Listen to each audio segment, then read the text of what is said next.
নমস্কার বন্ধুরা, আজকে আমি আলু দিয়ে বোয়াল মাছের রসা বানিয়ে দেখাবো। তার জন্য এখানে আমি বোয়াল মাছ নিয়ে নিয়েছি। বোয়াল মাছগুলোকে পরিষ্কার করে ধুয়ে নিয়েছি। এবার বোয়াল মাছে আমি প্রথমে নুন হলুদ মাখিয়ে নেব।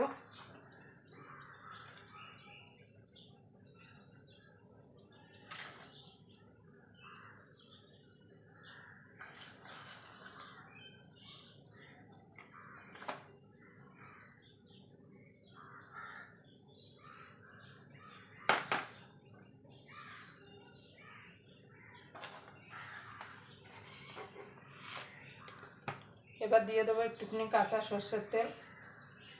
অনেকেই বোয়াল মাছ কিন্তু ফাটে বলে রান্না করতে চায় না, কিন্তু আমি যেভাবে রান্না করছি আপনারা এইভাবে যদি মাছটা রান্না করেন তাহলে কিন্তু বোয়াল মাছ তেলে দেওয়ার পরে কিন্তু ফাটবে না।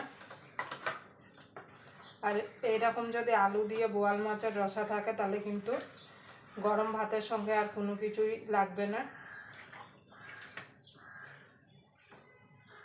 আমি যেভাবে বাড়িতে আলু দিয়ে বোয়াল মাছের রসা করি সেটাই আজকে আমি আপনাদের বানিয়ে দেখাবো।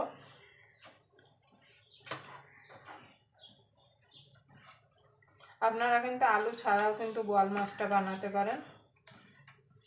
দেখুন বন্ধু, আমি ভালো করে নুন হলুদ আর তেলটা মাখিয়ে নিয়েছি। এবার এটাকে আমি 5 মিনিট মতো সাইডে রেখে দেবো। রেখে দিয়ে একটা মশলা রেডি করে নেব।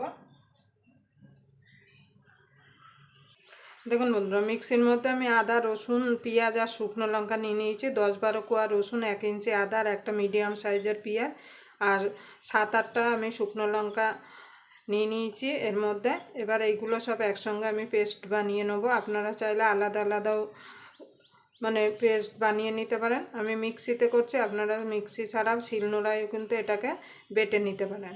তাই চলুন আমি মশলাটা রেডি করে নিই। দেখুন বন্ধু, মশলাটা রেডি হয়ে গেছে। এবার আমি রান্নায় চলে যাব।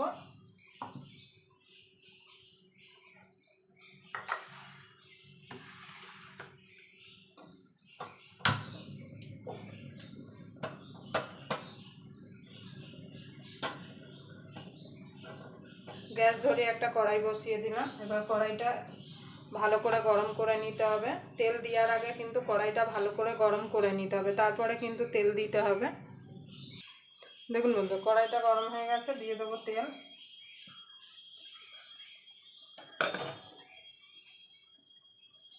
এবার তেলটাকে ভালো করে গরম করে নিতে হবে।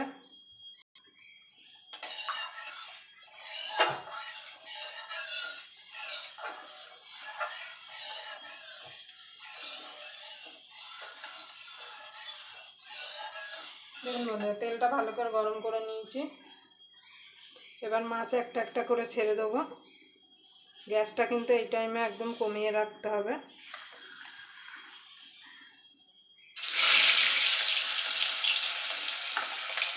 এইভাবে সব মাছগুলো ছেড়ে দেবো। ঢাকাটা কিন্তু আপনারা অবশ্যই সামনে রাখবেন, কেন তেল দিলেও কিন্তু অনেক সময় 2-1টা মাছ অতিরিক্ত ফোটে।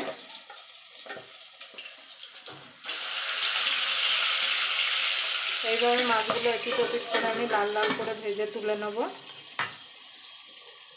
দেখুন বন্ধু, মাছগুলো ভাজা হয়ে গেছে, তুলে নেব।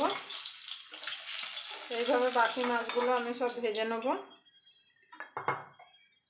দেখুন বন্ধু, মাছগুলো সব ভেজে নিয়েছি। এবার এই তেলে আলুটা ভেজে নেব।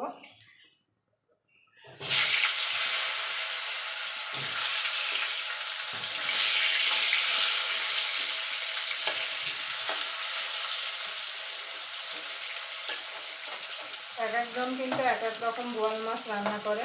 আমার শাশুড়ি মা যেভাবে বোয়াল মাছ রান্না করতো সেইভাবেই আমি বোয়াল মাছ রান্না করছি।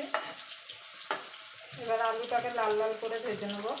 আপনাদের যদি ভিডিওটা দেখে যদি ভালো লাগে তাহলে অবশ্যই একটা লাইক করে দেবেন, আর চ্যানেলটা অবশ্যই সাবস্ক্রাইব করে নেবেন, আর পাশে বেল আইকনটা অবশ্যই বাজিয়ে দেবেন, আমি যখন কোনো নিত্য নতুন রেসিপি আপলোড করব সবার আগে পাওয়ার জন্য।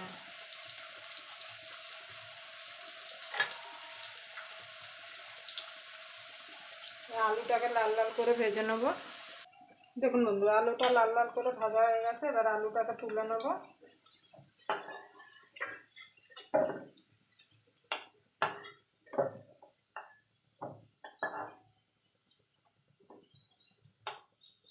আমি বাকি রান্নাটা এই তেলেই করব।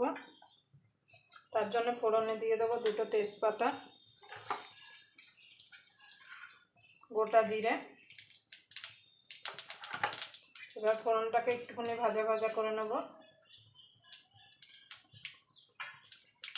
এখানে যে আদা রসুন পেঁয়াজ আর শুকনো লঙ্কা পেস্ট করে রেখেছিলাম সেটা দিয়ে দেবো। এতটা লাগবে না, আমার যতটা লেগেছে আমি দিয়েছি। এবার এর মধ্যে কিছু গুঁড়ো মশলা অ্যাড করবো। দেখুন বন্ধুরা, দিয়ে দেবো স্বাদ মতো নুন,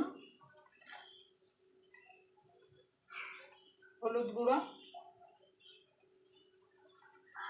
ধনের গুঁড়ো, জিরের গুঁড়ো। এবার ভালো করে মশলাগুলো কষিয়ে নেবো। আপনাদের যদি মশলা শুকিয়ে যায় তাহলে একটু জল দিয়ে দেবেন। দিয়ে দেবো টমেটো। মশলাটা ততক্ষণ কষিয়ে নেবো যতক্ষণ মশলা থেকে কাঁচা গন্ধ চলে না যাচ্ছে আর তেল না ছেড়ে দিচ্ছে। মশলা যত কষানো হবে তত কিন্তু রান্নার স্বাদটা ভালো হবে। দেখুন বন্ধু, মশলাটা কষানো হয়ে গেছে, মশলা থেকে তেল ছেড়ে দিয়েছে। এবার আলুগুলো ভেজে রেখেছিলাম সেটা দিয়ে দেবো। আলুটা দিয়ে ভালো করে মশলার সঙ্গে কষিয়ে নেব।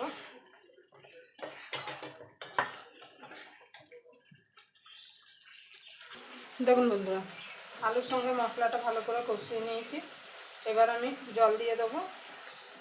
এখানে আমি গরম জল দিচ্ছি, অবশ্যই গরম জল দেবেন। যে কোনো রান্নায় গরম জল দিলে কিন্তু স্বাদটা ঠিক থাকে। ঝোলটা আপনারা যেমন পছন্দ করেন সেই বুঝে এখানে জলটা অ্যাড করবেন। এবার এটাকে ফুটতে দেবো। ফুটে উঠলে মাছগুলো ছেড়ে দেবো। দেখুন বন্ধু, ঝোলটা ফুটে গেছে, মাছগুলো ছেড়ে দেবো এক এক করে।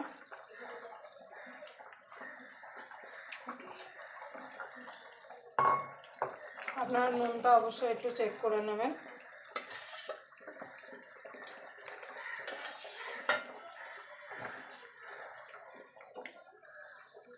মাছটা দিয়ে মিনিট 2-3 ফুটিয়ে নেবো। মাছ দিয়ে বেশিক্ষণ ফোটাবেন না, কেন বোয়াল মাছ এমনি কিন্তু নরম।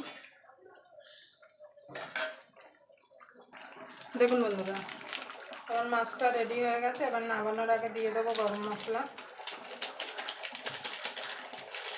আমি এখানে গুঁড়ো দিচ্ছি, আপনারা গোটা গরম মশলাও বেটে দিতে পারেন। দেখুন আমার মাছের ঝোলটা রেডি হয়ে গেছে। আলু দিয়ে বোয়াল মাছের রসা, দেখতে দেখুন কত সুন্দর লাগছে। আবার আপনাদের সঙ্গে কোনো নতুন রেসিপি নিয়ে দেখা হবে। ততক্ষণ পর্যন্ত আপনারা ভালো থাকবেন, সুস্থ থাকবেন।